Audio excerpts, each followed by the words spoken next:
Shalom semuanya, selamat malam Bapak Ibu, teman-teman, kaum muda, opa oma, dan adik-adik lingkungan yang luar biasa. Senang banget rasanya bisa kumpul bareng di sesi refleksi kita hari ini. Saya benar-benar antusias karena malam ini kita bakal bedah sebuah surat yang ya bisa dibilang sangat relevan buat keseharian kita. Surat ini dari Bapak Suci kita, Paus Leo ke-14. Judulnya Magnifica Humanitas. Singkatnya, ensiklik ini tuh ngomongin gimana sih cara kita menjaga martabat manusia di tengah gempuran AI atau kecerdasan buatan. Jadi, mari kita lihat bareng-bareng gimana iman kita bisa jadi semacam pegangan di arus teknologi digital yang harus kita akui kenceng banget ini. Nah, sebelum kita masuk lebih dalam, coba deh kita jujur-jujuran sebentar. Coba ingat-ingat lagi layar HP, tablet, atau TV di rumah kita masing-masing. Pertanyaannya gini, di era serba digital ini, gadget yang nempel di tangan kita tiap hari itu sebenarnya bikin ikatan keluarga makin kuat atau malah bikin kita makin jauh sama orang yang lagi duduk di sebelah kita? Pernah nggak sih kita ngerasa super asyik ngobrol sama orang di ujung dunia lewat internet, tapi malah nyuekin suami, istri, atau anak yang lagi makan bareng di satu meja? Ini bukan sekedar pertanyaan teoritis loh, ini realita yang lagi kita hadapin di hampir setiap keluarga sekarang. Oke, kita masuk ke bagian pertama, era digital, Babel, atau Yerusalem? Untuk ngejawab kegelisahan kita soal teknologi tadi, Paus Leo ngasih sebuah perumpamaan yang pas banget dari Alkitab. Beliau ngajak kita ngelihat era digital ini pakai kacamata dua kota kuno. Di satu sisi, ada kisah Menara Babel. Waktu itu, orang-orang pakai teknologi canggih di zamannya untuk bangun menara tinggi demi kesombongan. Mereka pengen mendominasi, bikin semuanya seragam, dan parahnya lagi, mereka menyingkirkan peran Tuhan. Hasilnya, hancur lebur, berujung pada kekacauan. Nah, di sini sebaliknya, kita punya kisah Nehemia waktu ngebangun kembali tembok Yerusalem. Nehemia ini nggak kerja sendirian demi ambisi pribadi loh. Dia ngajak semua orang, keluarga, pemuda, para imam, buat gotong royong.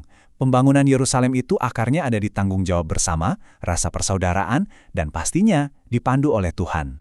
Sayangnya nih, di zaman sekarang kita sering banget terjebak sama yang namanya sindrom Babel. Sindrom Babel ini tuh godaan buat pakai alat-alat digital cuma demi keuntungan egois semata. Coba bayangin, teknologi dipakai cuma buat bikin masyarakat yang seragam, di mana orang-orang nggak lagi dilihat sebagai manusia beneran. Kita cuma dianggap sebagai data, angka, atau komoditas. Ambil contoh sederhana, waktu kita lihat abang ojek online. Kadang sistem cuma menganggap mereka sebagai titik hijau di peta aplikasi kan? Bukan sebagai seorang ayah yang butuh istirahat, atau manusia yang punya keluarga. Terus siapa yang jadi korban? Tentu aja mereka yang lemah dan gak bisa ngejar tren teknologi. Teknologi yang niat awalnya mau nyatuin kita, malah ujung-ujungnya bikin kita makin terpecah belah. Jadi, gimana solusinya? Ini bawa kita ke bagian kedua, ajaran sosial gereja sebagai kompas kita. Gimana ya caranya biar kita bisa bangun Yerusalem di dunia maya ini? Sebenarnya gereja udah ngasih kita semacam kotak perkakas yang luar biasa lengkap. Buat adik-adik atau opa-oma, dengar istilah ajaran sosial gereja mungkin kerasa agak kaku atau berat ya. Tapi tenang aja, ini tuh bukan buku aturan tebal yang ngebosenin kok. Sebaliknya, ini tuh adalah kebijaksanaan hidup yang diambil langsung dari Injil. Anggap aja ini semacam kompas spiritual.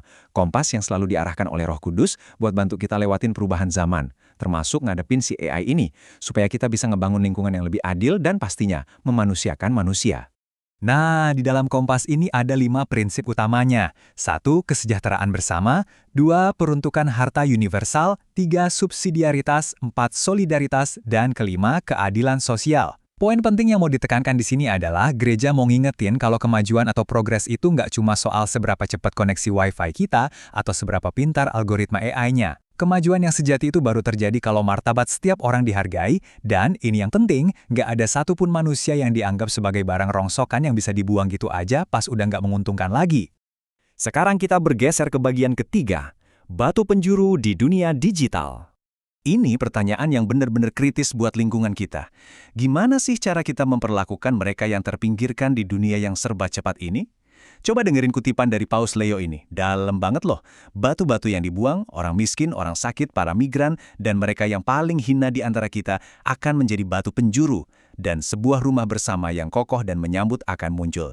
Indah banget kan perumpamaannya? Ini ngasih tahu kita standar kemajuan yang sebenarnya. Kita nggak ngukur kesuksesan teknologi dari seberapa canggih AI yang kita bikin, tapi dari seberapa jauh teknologi itu menolong saudara kita yang paling lemah. Merekalah yang justru harus jadi batu penjuru atau fondasi utama dari masyarakat digital kita. Keadilan di dunia digital itu artinya kita harus mencegah yang namanya eksklusi atau penyingkiran gaya baru.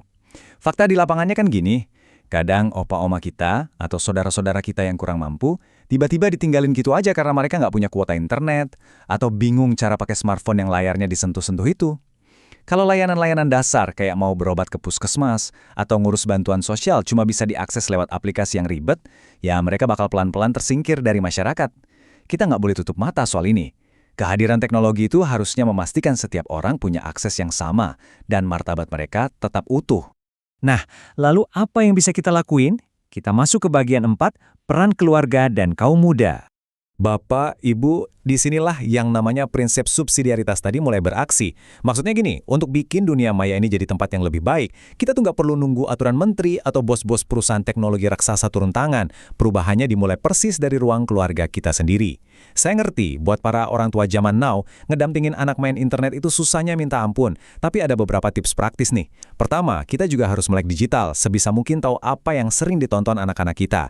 Kedua, bikin kesepakatan soal waktu main gadget. Jangan sampai nyala layar menggeser waktu berharga buat ngobrol sekeluarga.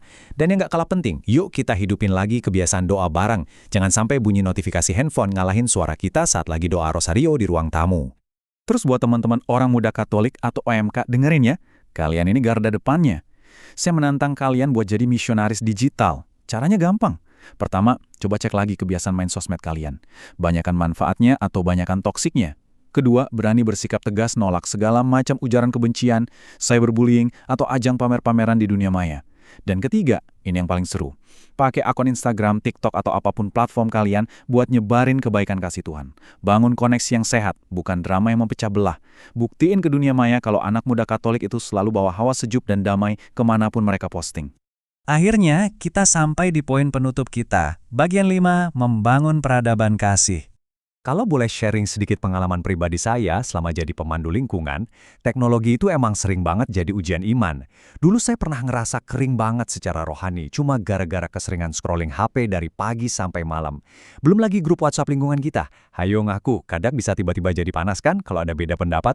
Tapi di sisi lain, kalau kita mau ngerem sedikit dan milih ngetik kata-kata yang adem, atau pakai grup itu buat ngabarin kalau ada umat yang lagi sakit biar didoain bareng-bareng, nah, disitulah kita lagi ngebangun apa yang gereja sebut sebagai peradaban kasih. Jadi, untuk nutup sesi refleksi kita hari ini, saya mau ninggalin satu pertanyaan buat kita renungin bareng. Hari ini, lewat cara Anda mainin smartphone, sebenarnya Anda lagi ngebangun menara Babel yang isinya cuma ego, atau lagi bantu ngebangun tembok Yerusalem yang penuh cinta dan persaudaraan? Pilihan ada di tangan kita. Mari kita jadikan teknologi sebagai alat untuk memuliakan Tuhan dan ngelayanin sesama. Terima kasih banyak udah nyimak sharing ini dengan semangat. Tuhan Yesus memberkati keluarga dan lingkungan kita semua.